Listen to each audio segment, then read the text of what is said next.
Coach Massi here from Massi Machado Strength and Conditioning and M2 Speed Strength and Performance with another episode of Move Your Feet.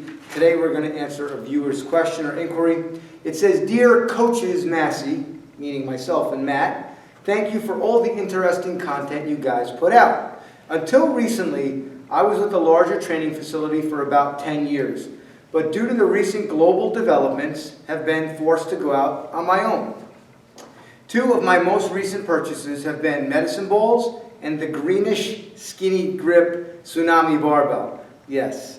In reflecting upon an earlier video that you did on dead stall force, I was hoping that you might have a few suggestions on how to incorporate these two training tools as it pertains to dead stall force. Thanks so much, Todd from Todd's Total Training. And Todd, you didn't say what city or state you were from, so if you email that in, I'll mention it on the next video. Always remember, when you guys send in emails, please, your name, where you're from, what facility you're from, so we can plug it a little for you. And he mentions the skinny grip tsunami barbell. Yes, skinny grip, greenish, some say teal, tsunami barbell that's behind us. It's actually considered the SG, or the standard grip 10, because it can take up to 10 pounds per side. And we'll take a look at that real quick, just to clarify that this is the bar he's talking about. As you can see, it is a skinny grip bar. They used to call it the ultralight. They might still call it the ultralight, but it's a SG, or skinny grip, or standard grip bar, and you can put up to 10 pounds per side on that one. So that's exactly what Todd is referring to. Now also, what Todd's referring to from this dead stall force, we might have done dead stall force, dead stall power. We talk about creating force that body's energy from a static position. So a lot of times we're talking about dead stall force. We're talking about just being in place and then suddenly creating force and adding work to it, meaning movement, traveling of a distance. And we did a couple of types of examples in that video. It might be 5 or 6 videos back in the library, but we ask you guys to check it out. So today, always unedited, unadulterated, unrehearsed, mostly because I like to have fun with my son, Coach Matt Massi, and put him through the paces and sort of just work from bottom to the top on these movements. So I'm going to call Coach Matt in right now and come on over. So we sort of look alike. So do we really ever rehearse this stuff? Never. Which makes fun. It's always fun. Yeah. Makes it a little more difficult. And one of the reasons that I don't like rehearsing any time that we do a video, and this is probably a good teaching point for you guys that want to start doing videos, is because I like to verbalize and convey the message as if I was training or coaching a client or coaching Matt. So maybe you could pick up little keys, little pointers that you can apply and make your own, because it's all a learning process. I'm still learning, not every day, more like every minute and every hour. And any way that we can help out and you guys see where we really are and how we remain transparent in working through these progressions is really exciting for us, because we'd like to give something back. So today, we're going to take a look at a couple of very simple movements. And I know Todd said medicine ball and the tsunami bar. So what we're really going to do is we're just going to take our half kneelings, okay? So everybody knows what a half kneeling stance is. Now the half kneeling medicine ball to stand and deliver, or half kneeling stand to deliver, is usually conducted with a coach. You could do it on your own if you want to train by yourself. But it's a really nice way to stay involved and interactive with the client. And we always talk about that, right? You want to be involved with the client. You want to use every opportunity that you possibly have to remain engaged with the client, the athlete. This way they feel like, you're really involved in their training session. Don't just put them on a wall and, hey, do this for X amount of reps. Really keep them engaged and involved. So what we're going to do first is, Matt, you go stand right about over there. And I'm going to demo it, and then you're going to demo it even better. So Matt should still be in frame. So we basically just take listen, I'm sure I didn't invent this. It's not rocket science. It's out there, I'm sure, but we did want to take a look at it. So I basically just assume like a half kneeling position. Now, I try not to have too much of a shin angle to cast me forward, because that's not really going to accomplish what I want. You can make it a different progression, but in reality's sake, I like to keep kind of vertical so that when I come up and through, I'm lightening up my glutes and I'm pushing through to mat. And it's really here, are you ready? It's really, you're going to hold the ball, keep the ball. It's really me from here, stand and deliver. Okay, and you see I got a little off balance because I really didn't position myself well coming out of the hold. So if I'm down here, I just stand tall, stand and deliver. Boom, that's it. Now, you switch legs, obviously. Now, Matt, you come in because you're much more athletic than I am. And what Matt's going to do is he's going to show you how to alternate that. So let's alternate it, okay? So here he is. So alternate the stance, right back down. All the way down, all the way down, and rest. Okay, good. Here's another really cool thing about this. You can vary the tempo and the cadence of when you're getting the ball back to the client and change it up a little bit. And before you can even get to that, we naturally have to talk about what the regression would be. The regression would be, Matt, face the camera, just half kneel, okay?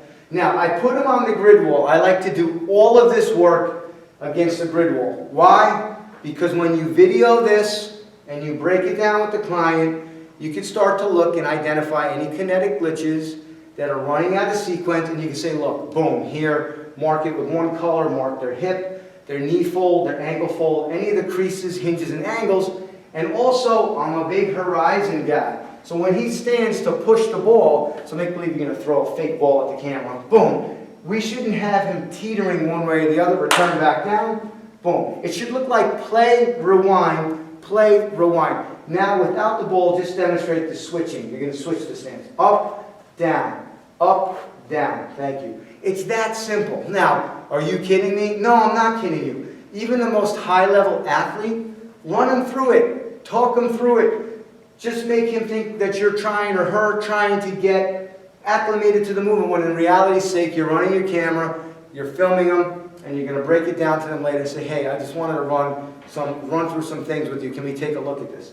So that's the ball delivery. So we have same leg and we have alternating leg. So let's do that one more time, Matt. So Matt, give me the sagittal view, face me. So we're going to do same leg. So Matt's going to come up, deliver, go right back down onto the same leg. Right? Good. Perfect. Now here's the cadence. It's going to differ. Always make sure the client's looking at you, and always make sure, like when you're driving a car, the client's engaged with you. Now let's go alternating leg, okay? And push, boom, and back, and up, and back. You see the timing? Now, we're going to make sure Matt doesn't turn it into a simple basketball pass.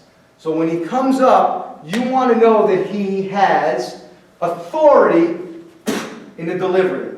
You have a little bit of ground reaction force taking place, so you can pull it back down. Now, as I said, if you want to start adjusting the shin angle for a particular sport or for a particular reason, even when we work with athletes for their takeoffs, that's when I'm going to pull the shin angle in a little bit more and actually get them moving forward and through. So you see what we just did here, Matt? Let's show them that one where we adjust the shin angle. So here's the ball. Now, you can see, don't knock me over yet.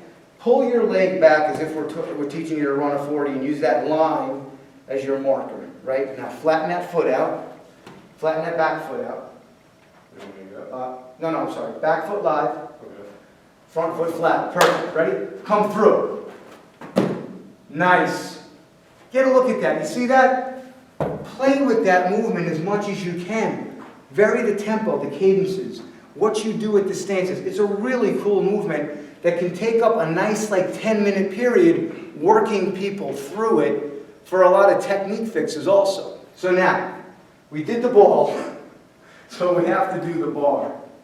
So let's give Todd a little demonstration in gusto. Let's go sagittal so you can turn sideways, face away. And we have clearance when you guys are doing videos. So Matt's going to pull it in stance hold. Let's go same leg just to show him. Bang! Good. And as you can see, Matt's letting it rattle.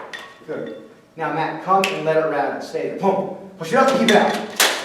Oh, yeah. Okay. Now go back to the speed version. Boom. Starting to fall. Not easy. Alternate. He's standing tall on the board. Alternate. Good. Listen, you can play with that a lot. Now you got to give him your frontal view. No, I'm sorry. You got to face the camera. Okay. We're always working Matt out. Tall, tall. Watch the horizon. Good. Again, show him horizon. Okay, now go opposite leg. And pause at the top, Matt. Let it rattle. Let them look at the horizon. And step. Horizon on your shoulders. Horizon on the bar. Back down. He's smart. He set himself. He understands from football what it is to set and tackle. Come all the way up to erect, Matt. Go. Push. And it's okay. If the feet are a little off, they're a little staggered, that's cool. You just want to start dealing with this for balance, proprioception. You're coming out of dead stall. You're creating dead stall force. But also, if you want to start cycling through that power, now all of a sudden you have force over time, which is the power element, and you can start doing that switching. Here's one other point we didn't make. So I will tell you that we prefer using the small balls. We also have the larger balls back here. In our opinion, you find the elbows stay down a little better on the small ball. On the small ball. On the larger ball, we find that people flare their elbows out, take their AC joints out of alignment. They get a little kyphotic, and the delivery is compromised. So if you can invest in a couple of these smaller balls, and you'll find out that this progression is much more effective. Thank you, Coach Matt. So we hope you guys will work through that. It's so simple. I didn't invent it, but we love to use it. We like to have a little fun with Matt, but he's very athletic and he's very helpful around these parts. So listen, until next time, and oh, I got to remind you, November 11th, Meeting of the Minds. November 11th, Meeting of the Minds. I'm with a great group of professionals on the Perform Better website. Please log on. It's on professional development and motivation. We'd love to have you. But until the next time I see you, please remember, greatness is forged, not fabricated. That's your day.